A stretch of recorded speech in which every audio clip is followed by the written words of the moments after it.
Hello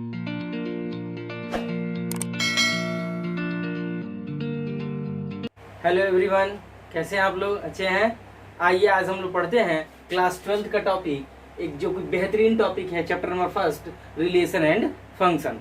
relation and function पढ़ाने से पहले हम आपको बता दें कि बोर्ड एग्जामिनेशन में इस चैप्टर से बड़ी अच्छे क्वेश्चंस पूछे जाते हैं। एक लॉन्ग क्वेश्चन में इससे क्वेश्चन पूछा जा सकता है, यानी अप्रॉक्सीमेटली इससे 6 to 8 मार्क्स का क्वेश्चन पूछा जाता है। ध्यान रखिएगा कि इससे 6 से लेकर 8 नंबर के बीच में इस चैप्टर से क्वेश्चन पूछा जाएगा, और इसकी यूज, इसमें जो आने वाले टर्म्स हैं, इनके यूज डिफरेंट टाइप्स के चैप्टर में आपको करना पड़ेगा। ठीक है, तो रिलेशन एंड फंक्शन आपको पढ़ाने से पहले हम कुछ 11th के टॉपिक के बारे में चर्चा करना चाहेंगे। बिना उसके आप रिलेशन को या फंक्शन को डिफाइंड नहीं कर सकते। तो आइए हम लोग पढ़ते हैं कि ऑर्डर्ड पेयर। सबसे पहले तो एक टर्म आता है ऑर्डर्ड पेयर। ऑर्डर्ड पेयर क्या है?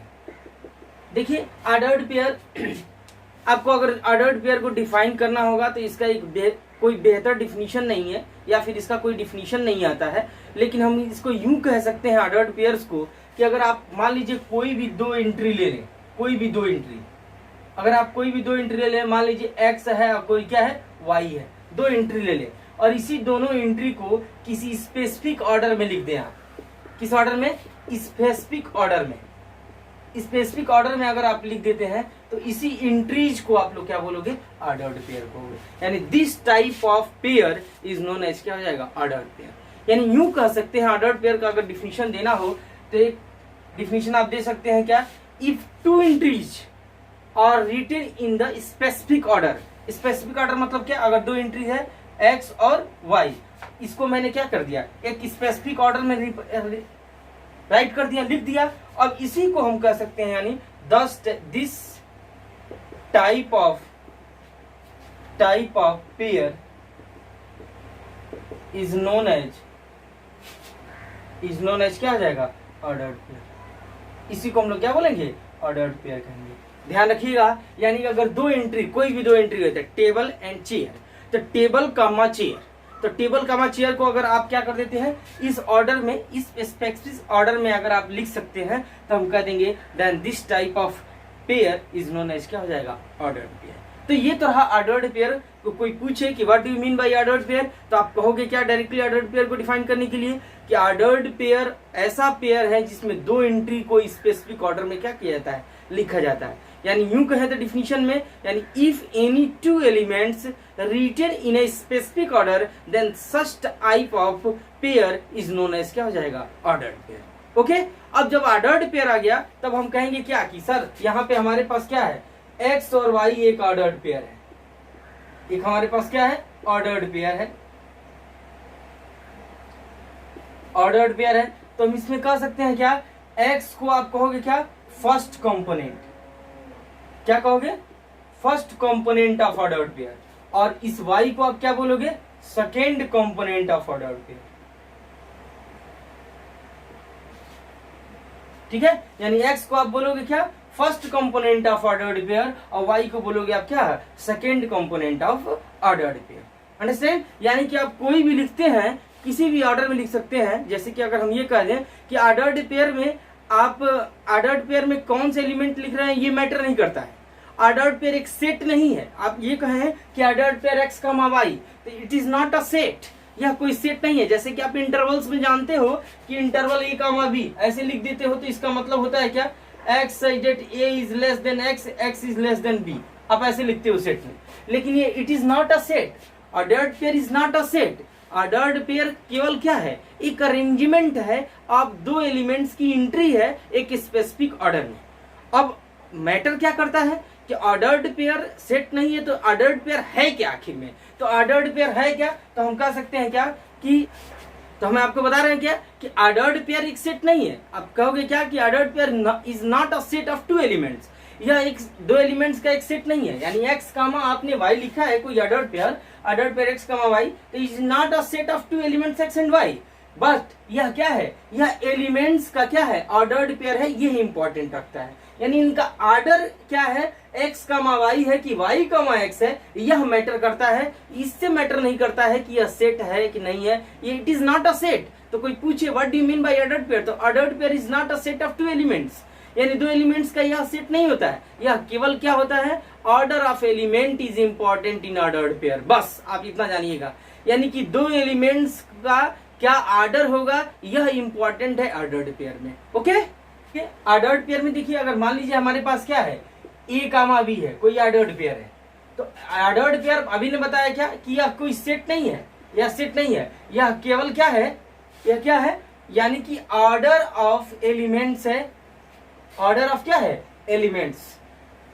यानी यह इंपॉर्टेंट रखेगा। यानी कि ordered pair is not a set of two elements, it is a order of elements is important. बस यानी कह सकते हैं the order of elements in ordered pair is important. Okay, तो अब यहाँ ध्यान दीजिएगा, यानी कि आप कह सकते हैं, यानी 10 आप यानी कह सकते हो कि ordered A comma B B comma A के बराबर नहीं होता है।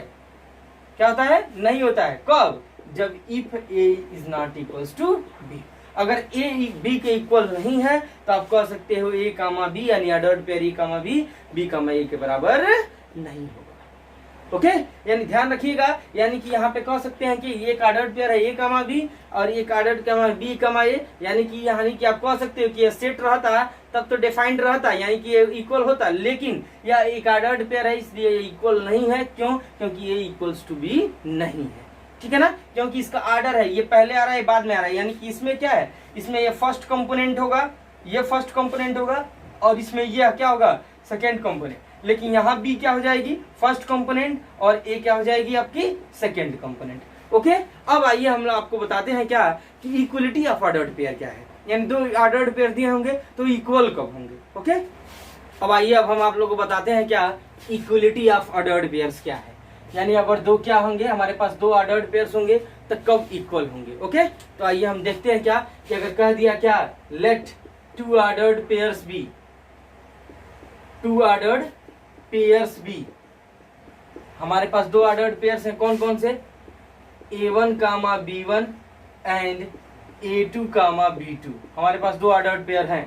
तो कह दिया क्या, if A1 comma B1 equals to A2 comma B2 अगर है तो हम कह सकते हैं क्या, देन पहला केस, तो इनका फर्स्ट कंपोनेंट क्या होगा, इक्वल होगा, यानी अगर दो ऑर्डर्ड पेयर्स अगर इक्वल होते हैं तो उनके फर्स्ट कंपोनेंट इक्वल होंगे, यानी देन आप कह सकते हैं पहला केस, यानी A1 इक्वल्स टू A2, यानी that is their first component, their first component, component b क्या हो जाएगा, सेम, बी सेम। और दूसरी बात कहता है क्या कि अगर क्या होगा, A1 इक्वल्स टू A2 होता है तो B1 इक्वल्स टू B क्या होगा, B2 होगा, यानी that is their second component, second component भी सेम, यानी इनका सेकेंड कंपोनेंट भी क्या होगा, सेम होगा। यानी अगर आपके पास दो ऑर्डर्ड पेयर्स हैं और दोनों ऑर्डर्ड पेयर्स अगर आपके इक्वल हैं तो आप कह सकते हो क्या कि उनके पहले, दोनों ऑर्डर्ड पेयर्स के पहले कंपोनेंट इक्वल होंगे और उनके दूसरे कंपोनेंट भी क्या होंगे, इक्वल होंगे। आप ऐसे आप बता सकते हैं कि कोई ऑर्डर्ड पेयर इक्वल कब होता है कि नहीं होता है। तो ये रहता रहा ऑर्डर्ड पेयर की। तो जब ऑर्डर्ड पेयर आप जान लेंगे तब आपको पढ़ाया जाएगा क्या, Cartesian product of two sets. Cartesian product of two sets, यानी Cartesian product of two sets जब तक आप नहीं जानेंगे तब तक आप किसी भी, कभी भी आप रिलेशंस को डिफाइन नहीं कर सकते हैं कि रिलेशन क्या होता है। ओके, तो आइए अब हम लोग चर्चा करते हैं क्या, Cartesian product of two sets. Okay, हाँ, तो अब आइए बताते हैं हम आपको Cartesian product of two sets, यानी दो सेट्स का अब कार्टेशियन प्रोडक्ट कैसे फाइंड आउट किया जाएगा। Cartesian product of two sets A and B, यानी दो सेट्स है हमारे पास क्या, A और B, इनका कार्टेशियन प्रोडक्ट फाइंड आउट करना। तो अगर हम ये कह दें let A and B be, let A and B be two non empty set, थोड़ा सा ध्यान दीजिएगा, नॉन इम्पटी सेट्स, यानी अगर हम ये कह दें क्या कि यह क्या है, A और B दो नॉन इम्पटी है। नॉन इम्पटी का मतलब क्या है, इम्पटी नहीं है, तब हम कह देंगे क्या, then the set of all ordered pair, ध्यान रखिएगा क्या कह रहा है, all ordered pairs a comma b such that A belongs to A and B belongs to B is called, क्या हो जाएगा, is called Cartesian product of A and B, is called Cartesian product of A and B। ध्यान रखिएगा हम क्या कह रहे हैं कि अगर मान लीजिए हमारे पास A और B दो नॉन इम्पटी सेट्स हैं तो हम कह सकते हैं क्या, then the set of all ordered pairs, तो क्या होंगे, सारे ऑर्डर्ड पेयर्स होंगे, उन सभी ऑर्डर्ड पेयर्स जो ए एंड बी से पॉसिबल ऑर्डर्ड पेयर्स हैं, तो हम कह देंगे the set of all ordered pairs a comma b, जहां ए से बिलोंग करेगा, बी से बिलोंग करेगा, यानी इज कॉल्ड क्या हो जाएगा, Cartesian product of A and B. ध्यान से समझिए क्या कह रहा है कि अगर ए और बी दो नॉन इम्पटी सेट है, नॉन इम्पटी मतलब क्या कि उसमें कुछ ना कुछ कम से कम एटलीस्ट वन एलिमेंट क्या हो, बिलोंग करता हो दोनों सेट में, तो कह देंगे क्या कि उन दोनों से जितने ऑर्डर्ड पेयर्स बनेंगे ए से बी तक जितने ऑर्डर्ड पेयर्स बनेंगे उन सभी ऑर्डर्ड पेयर्स का जो सेट होगा यानी ए कामा बी, वही क्या होगा, कार्टेशियन प्रोडक्ट कहलाएगा। क्या कहलाएगा, कार्टेशियन प्रोडक्ट, जिसमें ए में बिलोंग करे और बी में बिलोंग करे, यानी कि हम कह सकते हैं क्या, it is denoted by A Cartesian B, ऐसे पढ़ा जाता है, ए क्रॉस बी। क्या पढ़ा जाता है, ए क्रॉस बी, यानी आप लिख सकते हो यानी that is A cross B क्या होगा, उस सभी ऑर्डर्ड पेयर्स का सेट होगा ए कामा बी का, सच डेट जिसका पहला कंपोनेंट पहले वाले सेट में और दूसरा एलिमेंट दूसरे वाले सेट में, ऐसे होता है। यानी आप कह सकते हो क्या, यानी A and B with two non empty sets, तो हम कह सकते हैं then the set of all ordered pairs, यानी ए से बी का जितना भी ऑर्डर्ड पेयर्स बनेगा ए कामा बी, जहां फर्स्ट एलिमेंट ए में बिलोंग करे, सेकेंड एलिमेंट बी में बिलोंग करे, तो कहलाएगा Cartesian product of A and B, और उसको डिनोट करेंगे ए क्रॉस बी से। किससे करेंगे, ए क्रॉस बी से, जिसमें हम कह सकते हैं क्या, A cross B equals to set बनेगा ए comma B such that first element is belongs to A, क्योंकि ए क्रॉस बी है, ए है पहले और बी है बाद में, यानी पहला कंपोनेंट ए में और दूसरा कंपोनेंट बी में। दिस इज द क्या हो गया, कार्टेशियन प्रोडक्ट। ओके, यानी अगर हम ये कह दें, यानी इम्प्लाइड डेट, अगर हम ये कह दें ए कामा बी बिलोंग्स टू, क्या कह दिया, ए क्रॉस बी कार्टेशियन प्रोडक्ट में है, इसका मतलब है क्या कि इसका पहला एलिमेंट ए में एंड दूसरा एलिमेंट इसका क्या होगा, बी में होगा। क्या होगा, बी में होगा। अंडरस्टैंड, तो ये रहा हमारा क्या, Cartesian product of two sets. Okay, first year पढ़ा था कि अगर हम ये कह दें, पहला इफ ए इक्वल्स टू 5, यानी ए इक्वल्स टू 5 मतलब क्या है, ए कोई इम्पटी सेट है, या बी इक्वल्स टू 5, या बी का क्या है, इम्पटी सेट है, और बोथ आर इम्पटी, तो हम कह सकते हैं क्या, then A cross B equals to क्या हो जाएगा, 5 हो जाएगा, या बी क्रॉस ए भी करेंगे तो उसका मतलब क्या हो जाएगा, 5 हो जाएगा। उसका क्या मतलब हो जाएगा, 5। यानी आप कहोगे क्या कि अगर ए क्या है, कोई इम्पटी सेट है, या बी कोई इम्पटी सेट है, तो उसका कार्टेशियन प्रोडक्ट भी क्या होगा, इम्पटी सेट ही होगा। यानी ए क्रॉस बी कहिए, अच्छा हम बी क्रॉस ए कहिए। दूसरी बात कहता है क्या कि अगर हम ये कह दें, यानी कि A Cartesian B is not equals to B Cartesian A, यानी कि A cross B cross A के बराबर नहीं होता है, कब, if A is not equals to B, जब ए बी के बराबर ना हो। यानी आप कह सकते हैं, यानी केस में कह दिया if A equals to B, अगर ए बी के बराबर है तब हम कह सकते हैं क्या, then A Cartesian B equals to B Cartesian A. ये बात ध्यान रखिएगा। यानी आपने कहा क्या कि अगर दोनों सेट, जो दो सेट आप ले रहे हैं कार्टेशियन प्रोडक्ट में, अगर दोनों सेट में कोई एक इम्पटी हो जाती है तो उसकी कार्टेशियन प्रोडक्ट क्या होगी, इम्पटी होगी, यानी इम्पटी होगी। यानी आप कहा क्या कि A Cartesian B is not equals to B Cartesian A Cartesian B Cartesian A के बराबर नहीं होगा, कब, जब ए बी के बराबर नहीं होगा। लेकिन जब ए बी के बराबर होता है तो हम कह देंगे क्या कि A Cartesian B equals to B Cartesian A. Okay, third number कहते हैं क्या, कि अगर कह दिया if cardinal number of A equals to क्या हो जाएगा, मान लीजिए पी, और cardinal number of B equals to क्या मान लीजिए क्यू, तो हम कह सकते हैं क्या, then number of A Cartesian B equals to क्या हो जाएगा, number of A cross number of B, यानी कि नंबर ऑफ ए की वैल्यू क्या हो जाएगी पी, और बी की वैल्यू क्या है क्यू, यानी कि क्या हो जाएगा पी क्यू। यानी आप लिख सकते हैं, यानी 10 number of elements in A Cartesian B is equal to p q, is equal to क्या हो जाएगा, पी क्यू। बात समझ में आया? यानी आप कह दोगे क्या कि ए और बी दो अगर फाइनाइट सेट है तो हम कह देंगे उसका कार्टिजियन प्रोडक्ट भी क्या होगा, फाइनाइट ही होगा। यानी कि आप कहोगे क्या कि अगर ए में अगर 4 एलिमेंट है और बी में 5 एलिमेंट है तो उनका कार्टिजियन प्रोडक्ट 5 × 4 यानी 20 एलिमेंट्स होंगे। कितने एलिमेंट्स होंगे, 20 elements. Okay, representation of Cartesian product of two sets, दो सेट्स के कार्टिजियन प्रोडक्ट का ग्राफिकल रिप्रेजेंटेशन। ओके, तो अगर हमने मान लिया क्या, इफ कोई सेट है हमारे पास ए, उसकी वैल्यू क्या है 1 2 है, और कोई सेट क्या है हमारे पास b इक्वल्स टू 2 3 है, कोई हमारे पास दो सेट्स हैं, तो हम कह देंगे क्या, हमारे पास आप जानते हैं कार्टिजियन प्रोडक्ट कैसे खींचा जाता है, यह है Cartesian coordinate x dash x y y dash, यह है आपका ओरिजिन, ये x की वैल्यू क्या हो जाएगी 1 2 3, 1 2 3 4, ऐसे है।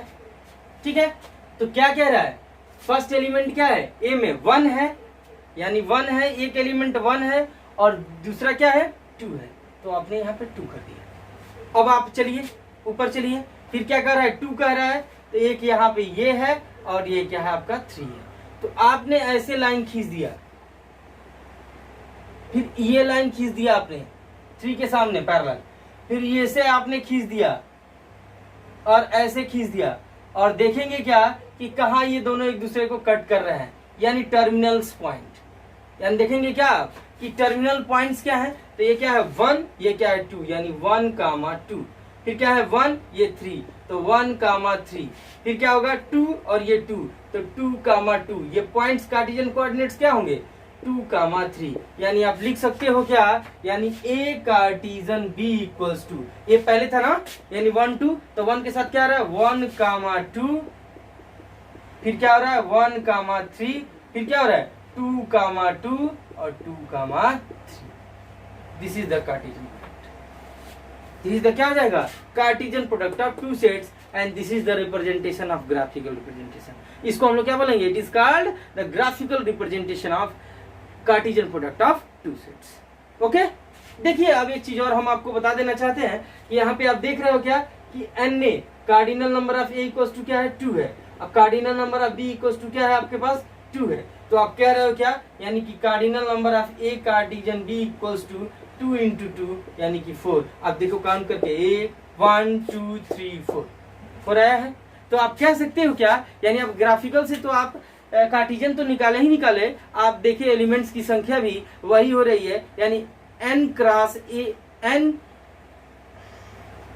यानी आप देख रहे हो क्या कि n into cardinal number of A cross B equals to cardinal number of A cross cardinal number of B. Okay, अब आइए आपको हम बताते हैं आयरो डायग्राम मेथड क्या है।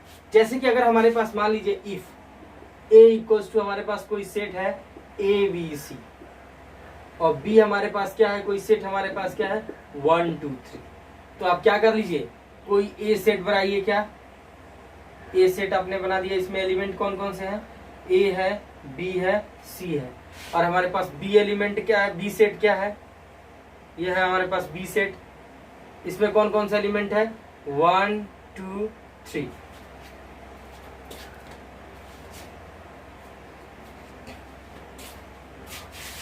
आप देख रहे हो क्या हमारे पास ए सेट में क्या है a b c है और b में क्या है 1 2 3 है, तो अब देखो, जब हमको ए से बी का कार्टेशियन प्रोडक्ट करना है तो ए का प्रत्येक एलिमेंट बी के साथ क्या बनाएगा, कार्टेशियन बनाएगा, ऑर्डर्ड पेयर, तो इसके साथ ऑर्डर्ड पेयर। एरो, यही एरो है डायग्राम मेथड, इसी को हम लोग एरो डायग्राम मेथड। यानी क्या किया, ए ने 1 के साथ, ए ने 2 के साथ, ए ने 3 के साथ, फिर क्या हो जाएगा, बी 1 के साथ, बी 2 के साथ, बी 3 के साथ, फिर क्या होगा, सी 1 के साथ, सी 2 के साथ और सी 3 के साथ। यानी आप कह सकते हो यानी 10।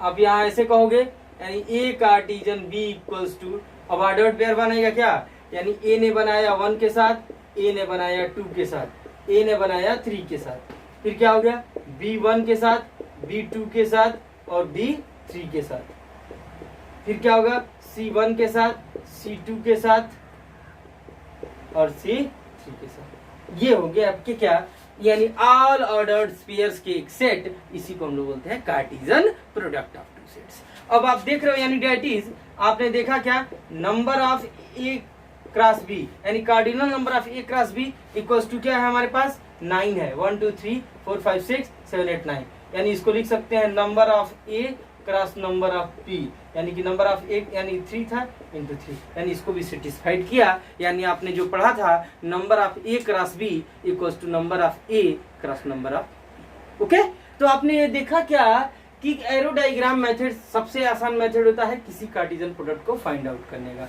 आप क्या कीजिएगा, 2 सेट्स बना दीजिएगा, और 2 सेट्स यानी पहला एलिमेंट सबके साथ पेयर बनाएगा, दूसरा एलिमेंट सबके साथ पेयर, तीसरा एलिमेंट भी सबके साथ पेयर।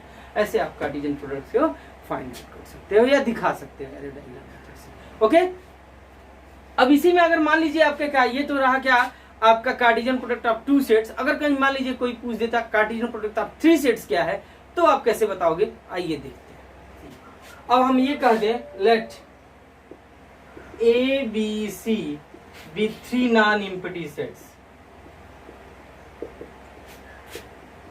नॉन एम्प्टी सेट्स, तो डायरेक्टली आप कह सकते हो क्या, then Cartesian product of 3 sets A cross B cross C equals to, आप कैसे लिखोगे, ऑर्डर्ड पेयर क्या होगा, ए बी सी होगा, सच डेट इसका पहला कंपोनेंट पहले सेट में, दूसरा कंपोनेंट दूसरे सेट में और तीसरा कंपोनेंट तीसरे सेट में बिलोंग करेगा। ओके, ऐसे आप किसी कार्टेशियन प्रोडक्ट ऑफ 3 सेट्स को लिख सकते हैं। यानी आप ये भी लिख सकते हैं कि अगर इसका कार्डिनल नंबर निकालना हो तो आप कह सकते हो क्या, so cardinal number of A Cartesian B Cartesian C equals to cardinal number of A into cardinal number of B into cardinal number of C. ये होता है। इस तरह से आप लोग कार्टेशियन प्रोडक्ट ऑफ 3 सेट्स भी फाइंड आउट कर लेते हैं। और जब आप कार्टेशियन प्रोडक्ट ऑफ सेट्स पढ़ लेंगे तब आपको रिलेशन पढ़ाने में या रिलेशंस क्या होते हैं आप आसानी से बता सकते हो। तो आइए अब हम लोग पढ़ते हैं रिलेशन।